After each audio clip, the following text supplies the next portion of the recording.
श्री शिवाय नमस्तुभ्यम, हर हर महादेव।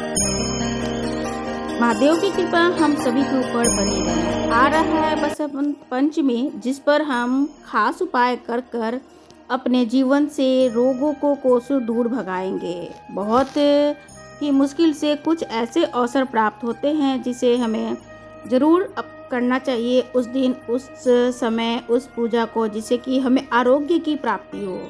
हर कोई किसी न किसी कष्ट को लेकर झेल रहा है। कोई भी ऐसा परिवार नहीं है जिसके घर में कोई रोगी ना हो। तो बसंत पंचमी पर ये उपाय अवश्य कीजिएगा। महाराज जी के द्वारा बताए गए इस उपाय को बसंत पंचमी पर ही करनी है।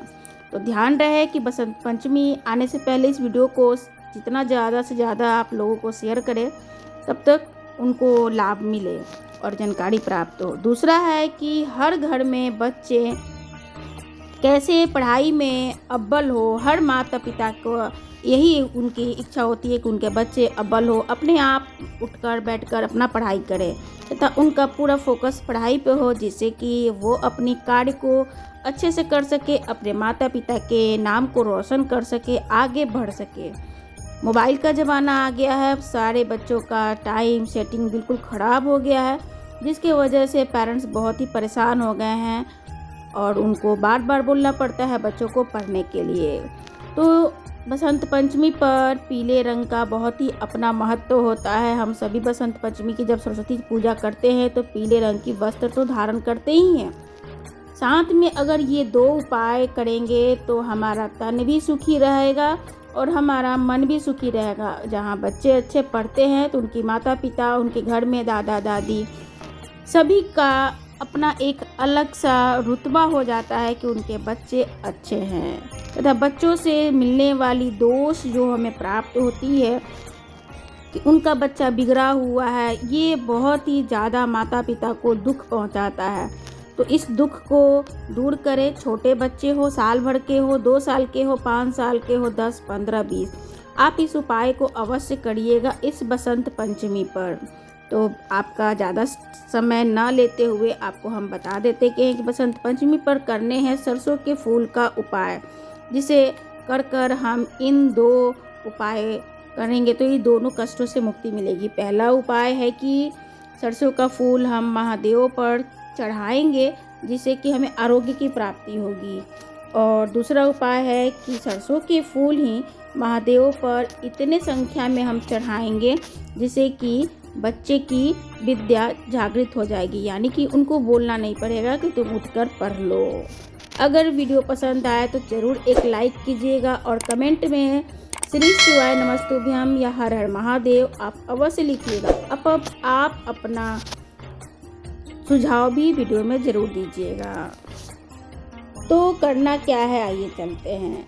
हमें सबसे पहला टॉपिक था कि आरोग्य की प्राप्ति के लिए महाराज जी बता रहे हैं कि अगर आपको कोई भयानक रोग की आशंका है तो आप बसंत पंचमी के दिन आप उसमें से, जैसे हम सभी डेली पूजा करने जाते हैं तो उसी तरीके से आप पूजा करने जाएं और पूजा करने के बाद आप 108 सरसों के फूल लेना है और 108 सरसों का फूल लेकर हमें उसे महादेव पर चढ़ा देना है। इस तरीके से आप चढ़ाएंगे तो आपको उसका जो रिज़ल्ट होगा आपको पॉजिटिव दिखाई देगा। कोई भी उपाय, चमत्कार तभी असर करता है, चमत्कार आपको एहसास होगा जब आप उसको श्रद्धा भाव से करेंगे। आइए चलते हैं दूसरा उपाय। अगर आपके बच्चे का पढ़ाई में मन नहीं लग रहा है तो इस उपाय को भी आप अवश्य करें। माता सरस्वती पूजा के दिन, यानी सरस्वती पूजा के दिन, माता सरस्वती की जिस दिन पूजा होती है उस दिन हमें 31 सरसों के फूल लेने हैं। इसके पहले वाले उपाय में आपने 108 फूल लिया था, यानी 100 लिया था। और इसमें बच्चे की याद शक्ति बढ़ाने के लिए, विद्या जागृत करने के लिए आपको 31 सरसों के फूल लेने हैं।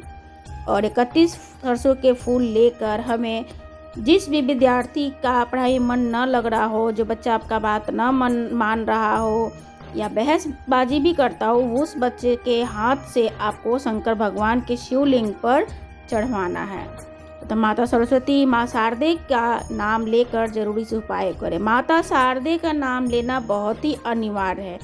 क्योंकि इसके पहले वाली वीडियो में हमने बताया था कि पूजा विद्यार्थी माता शारदे के नाम से ही करते हैं, क्योंकि माता शारदे ही सभी जगत के जितने जीव हैं उनको स्वर ध्वनि ज्ञान प्राप्त करवाने का आशीर्वाद दिए। उन्हीं के बिना के तारों से हम सभी इंसान पशु पक्षी जितने जीव की आवाज़ें हैं वो आवाज़ उत्पत्ति हुई है। तो सरस्वती पूजा यानी बसंत पंचमी पर ये 2 उपाय करें। अपने बालों को भी इस उपाय से करवाकर आप उनका शिक्षा में निखार आ जाएगा। और आपको कोई डाउट है कि आपकी कोई बीमारी है तो भी आप ये 108 फूल चढ़ा सकते हैं। अगर कोई डाउट नहीं भी है तो अपनी आरोग्य के लिए महामृत्युंजय कहा जाता है इसे।